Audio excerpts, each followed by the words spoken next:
విభజన హామీలు మళ్లీ తెరపైకి వస్తున్నాయి. రాజీనామా సవాళ్లు షురూ అవుతున్నాయి. గత ఎన్నికల ముందు కీలకంగా మారిన ప్రత్యేక హోదా, రైల్వే జోన్, పోలవరం ఇప్పుడు మళ్లీ తెర మీదకు వచ్చాయి. దీనిపై ఏ పార్టీ ఏమంటోంది? మళ్లీ తెరపైకి విభజన హామీలు. గత ఎన్నికల ముందు కీలకంగా మారిన హామీలు. టీడీపీ నోట నాటి వైసీపీ డిమాండ్లు. పోలవరం ప్రాజెక్టు, ప్రత్యేక హోదా, రైల్వే జోన్. నేటి అధికార పార్టీ నాడు విపక్షంలో ఉన్నప్పుడు ఇవే అంశాలపై విరుచుకుపడింది.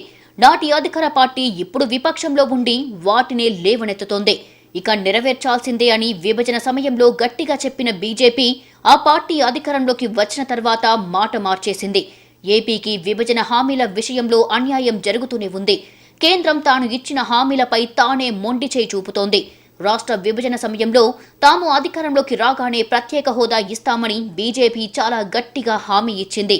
బీజేపీ అధికారంలోకి వచ్చాక హోదా లేదు, ప్రత్యేక ప్యాకేజీ ఇస్తాం తీసుకోండని తేల్చేసింది. అప్పటి సీఎం చంద్రబాబు సరేనన్నారు. కానీ నాటి ప్రతిపక్ష నాయకుడు జగన్ మండిపడ్డారు. తనకు అధికారం ఇస్తే కేంద్రం మెడలు వంచి ప్రత్యేక హోదా తెస్తానన్నారు. కానీ కేంద్రంలో బీజేపీకి పూర్తి అధికారం వచ్చింది కాబట్టి ఇంతమంది ఎంపీలు గెలిచినా ఏం చెయ్యలేమని తేల్చేశారు. దీంతో ప్రత్యేక హోదా మాటలకే పరిమితమయ్యింది. ఏపీలో ప్రభుత్వాలు అప్పుడప్పుడు లేవనెత్తడం తప్ప కేంద్రం నుండి రాష్ట్రానికి ఒరిగిందేం లేదు. ఇక విశాఖ రైల్వే జోన్, దీని పరిస్థితి అంతే. 2019 ఫిబ్రవరిలో అప్పటి రైల్వే శాఖ మంత్రి పీయూష్ గోయల్ విశాఖ కేంద్రంగా దక్షిణ కోస్తా రైల్వే జోన్ ఏర్పాటు చేస్తామని ప్రకటించారు. ప్రస్తుత రైల్వే శాఖ మంత్రి అశ్విన్ వైష్ణవ్ దానికి వ్యతిరేకంగా ప్రకటించాడు. విశాఖ కేంద్రంగా రైల్వే జోన్ లేనట్లే అని తేల్చేశాడు. నిజానికి 2019 ఫిబ్రవరిలో అప్పటి రైల్వే శాఖ మంత్రి దక్షిణ కోస్తా రైల్వే జోన్ ఏర్పాటు చేస్తున్నట్లు అధికారికంగా ప్రకటించడమే కాదు, అదే ఏడాది మార్చిలో ఎన్నికల ప్రచారంలో ఏపీకి రైల్వే జోన్ కేంద్రం ఇస్తున్న కానుక అని ప్రధాని మోడీ సైతం ప్రకటించారు. కొత్త జోన్ ఏర్పాటు పనులను పర్యవేక్షించేందుకు ఒక అధికారిని కూడా నియమించింది. కానీ రైల్వే జోన్ పని ఇంచు కూడా ముందుకు వెళ్లలేదు. పైగా దేశంలో మొత్తం 17 రైల్వే జోన్లు ఉన్నాయని, కొత్తగా రైల్వే జోన్ల ప్రతిపాదన లేదని రైల్వే మంత్రి అశ్విని వైష్ణవ్ లోక్సభకు లిఖితపూర్వకంగా జవాబిస్తూ బాంబు పేల్చారు. అటు పోలవరం ప్రాజెక్టు సంగతి కూడా ఇదే పరిస్థితిలో ఉంది. పోలవరం ప్రాజెక్టులో ఇరిగేషన్ విభాగానికి మాత్రమే నిధులు మంజూరు చేస్తామని కేంద్ర జలశక్తి సహాయ మంత్రి తేల్చేశారు. అంటే రివైజ్డ్ కాస్ట్ కమిటీ సవరించిన అంచనా వ్యయంలో ఇరిగేషన్ పనుల కోసం అయ్యే ఖర్చును మాత్రమే కేంద్రం భరిస్తుందట. అంటే దాదాపు 56,000 కోట్ల అంచనా వ్యయంలో ఇరిగేషన్ విభాగానికి అయ్యేది 36,000 కోట్లు మాత్రమే. అంటే అంచనాలు, సవరణల పేరుతో 20,000 కోట్లు కోత పెడుతోంది. దీనిపై కూడా ఏపీలో అధికార, విపక్షాలు విమర్శలు గుప్పించుకుంటున్నాయి. గత ఎన్నికల ముందు కీలకంగా మారిన ఈ డిమాండ్లు 2.5 ఏళ్ల కాలం తర్వాత మళ్లీ తెరపైకి రావటం ఆసక్తికరంగా మారింది.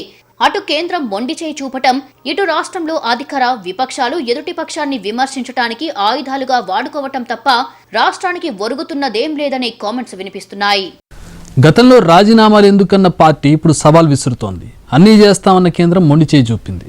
అప్పుడు విపక్షంలో ఉండి ప్రశ్నించిన పార్టీ ఇప్పుడు అధికారంలో ఉండి విమర్శలు ఎదుర్కొంటోంది. ఈ పరిణామాలు ఇటు దారి తీయనున్నాయి.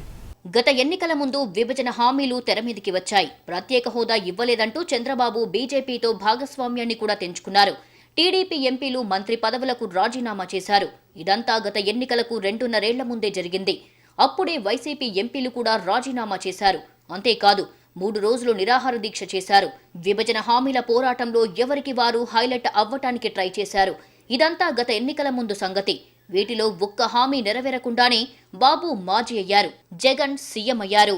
ఎన్నికల ముందు 25 మంది ఎంపీలనిస్తే కేంద్రం మెడలు వంచి హామీలు సాధిస్తామన్నారు జగన్. కానీ బీజేపీకి అవసరానికి మించిన మెజారిటీ రావటంతో 22 మంది ఎంపీలు వచ్చినా ప్రయోజనం లేదన్నారు. జగన్ రిక్వెస్ట్ చేయటం తప్ప డిమాండ్ చేసే పరిస్థితి లేదని తేల్చేశారు. అదే సమయంలో ఢిల్లీ వెళ్లినప్పుడల్లా సీఎం జగన్ విభజన విజ్ఞప్తులు కేంద్రానికి ఇచ్చి వస్తున్నారు. ఇక సందర్భాన్ని బట్టి బీజేపీపై నోరెత్తకుండా వైసీపీపై మాత్రం విమర్శలు గుప్పిస్తూ వస్తోంది టీడీపీ. ఈ తరుణంలో ప్రత్యేక హోదా అంశాలు శీతాకాల సమావేశాల్లో ప్రస్తావనకు వచ్చింది. ఏపీ ఎంపీలు ప్రత్యేక హోదా ప్రస్తావన తీసుకురాగానే కేంద్రం దీనిపై ఆశలు పెట్టుకోవద్దని తేల్చేసింది. అదేవిధంగా రైల్వే జోన్ల ప్రస్తావన కూడా పార్లమెంట్లో వచ్చింది. దీనిపై కూడా కేంద్రం అవకాశం లేదంది. కొత్త జోన్ల ఏర్పాటు ఆలోచనే లేదని చెప్పింది. వాస్తవంగా 2019లోనే సౌత్ కోస్ట్ రైల్వే జోన్ వచ్చేస్తుందని ఆశలు రేకెత్తించింది బీజేపీ. ఇప్పుడు అలాంటి ఛాన్స్ లేదని చెప్పడంతో కలకలం మొదలయ్యింది. వైసీపీ, టీడీపీ రైల్వే జోన్లపై డిమాండ్లు మొదలుపెట్టడంతో బీజేపీ నేతలు రైల్వే జోన్ వస్తుందని బుజ్జగించే మాటలు మొదలుపెట్టారు. మరోపక్క ప్రత్యేక హోదా, రైల్వే జోన్ల విషయంలో టీడీపీ వైసీపీని టార్గెట్ చేస్తోంది. అప్పుడు తాము పట్టించుకోవటం లేదని విమర్శించిన వైసీపీ ఇప్పుడు చేస్తుందేంటని చంద్రబాబు ప్రశ్నిస్తున్నారు. అప్పుడు ఎంపీల రాజీనామా వృధా అన్న చంద్రబాబు ఇప్పుడు అందరం రాజీనామా చేద్దామని సవాల్ విసురుతున్నారు. మీకు ఏమాత్రం సిన్సియారిటీ ఉంటే, చిత్తశుద్ధి ఉంటే మీ ఎంపీలు రాజీనామా చేయండి. మా ఎంపీలు కూడా సిద్ధంగా ఉన్నాం. అందరం కలిసి పోరాడదాం, ప్రత్యేక హోదా సాధిద్దాం. ఈ సవాలుకు మీరు సిద్ధమని అడుగుతున్నాం. సమాధానం చెప్పమని వైఎస్ఆర్ కాంగ్రెస్ పార్టీని డిమాండ్ చేస్తున్నాం. మాయ మాటలొద్దు, మభ్య పెట్టే మాటలొద్దు, సన్నాయి నొక్కులొద్దు, డైవర్షన్ వద్దు. మేము ఇది అడిగితే ఇంకొక కేసు పెట్టి డైవర్ట్ చేయాలని చూస్తున్నారు. మీ డైవర్షన్ టాక్టిక్స్ పని చేయవు. ప్రత్యేక హోదా, విశాఖ రైల్వే జోన్ విషయంలో వైసీపీ హామీలను గాలి కొదిలేసిందని టీడీపీ చీఫ్ చంద్రబాబు విమర్శిస్తున్నారు. ప్రత్యేక హోదా, రైల్వే జోన్ల విషయంలో ఎన్నికల ముందు ఇచ్చిన మాటను అధికారంలోకి వచ్చిన తర్వాత తుంగలో తొక్కారంటున్నారు. ప్రత్యేక హోదాపై వైసీపీ ఎందుకు పోరాటం చేయడం లేదని చంద్రబాబు నాయుడు ప్రశ్నిస్తున్నారు. వైసీపీ ఎంపీలు రాజీనామాలు చేస్తే తమ పార్టీ ఎంపీలంతా కూడా రాజీనామాలు చేస్తారని చంద్రబాబు చెప్తున్నారు. అదే సమయంలో ప్రత్యేక హోదాపై జగన్ మాట తప్పారని చంద్రబాబు విమర్శిస్తున్నారు. ప్రత్యేక హోదా ముగిసిన అధ్యాయమని మరోసారి పార్లమెంటు వేదికగా కేంద్రం ప్రకటించినా కూడా వైసీపీ ఎందుకు స్పందించడం లేదని విమర్శిస్తున్నారు. గతంలో తమ పార్టీ ప్రత్యేక హోదా కోసం కేంద్రం నుండి వైదొలిగిన విషయాన్ని ఆయన గుర్తు చేస్తున్నారు. ఈరోజు నేను అడిగేది ఈ ఎంపీల్ని, ఈ ప్రభుత్వాన్ని, మీరేం చేస్తున్నారు? ఎక్కడున్నారు? ఏం సాధించారు? ఎందుకు దీనిపైన మీరు పోరాడలేకపోయారో సమాధానం చెప్పవలసిన బాధ్యత మీ పైన ఉంది. ఇది మోసం, దగా అవునా కాదా మీరే చెప్పండి. ఆ రోజు యువతకు భరోసా ఇచ్చారు, ప్రజలకు ఒక భరోసా ఇచ్చారు. ప్రత్యేక హోదా సాధిస్తాం, సాధించలేకపోతే రాజీనామాలు చేస్తామని కూడా. దీనికి వైసీపీ కౌంటర్ ఇస్తోంది. ప్యాకేజీ చాలు, హోదా వద్దు అని సంబరాలు చేసుకుంది చంద్రబాబు కాదా అని ప్రశ్నిస్తోంది. ప్రత్యేక హోదా కోసం వైసీపీ ఎంపీలు రాజీనామా చేసినప్పుడు టీడీపీ ఎంపీలు ఎందుకు రాజీనామా చెయ్యలేదని విమర్శిస్తోంది. ఏదో అడుగుతున్నాడు, విభజన హామీలు ఏమైనాయి అని. అసలు ఈ మాట అడగడానికి సిగ్గన లేదా చంద్రబాబు? విభజన తర్వాత ఈ రాష్ట్రంలో ముఖ్యమంత్రి కదా మీరు. సీనియారిటీ ఉందని చెప్పి ఏదో 7 బళ్ళు మీద వంటని తీసుకొస్తే రసానికి నీళ్ళని పెట్టాలని అడిగినట్టుగా చేసావు కదా.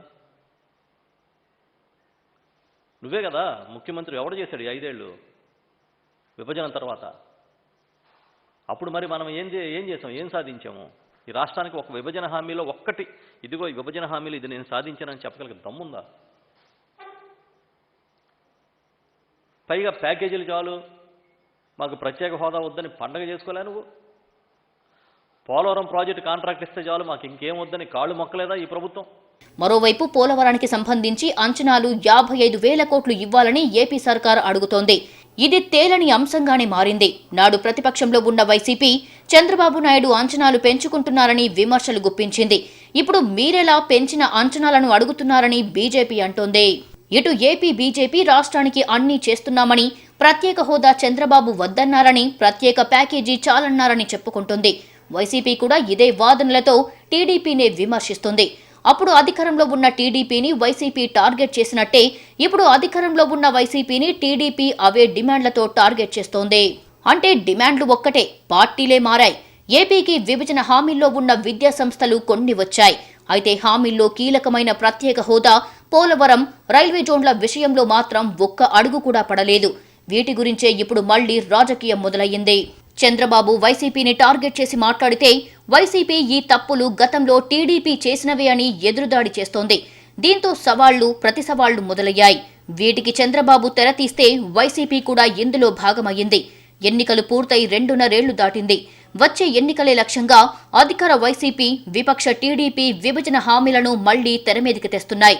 గత ఎన్నికల ముందు ఎలాగైతే విభజన హామీలే కీలకంగా ఎన్నికలు నడిచాయో ఇప్పుడు కూడా అదే పరిస్థితి కనిపిస్తోంది.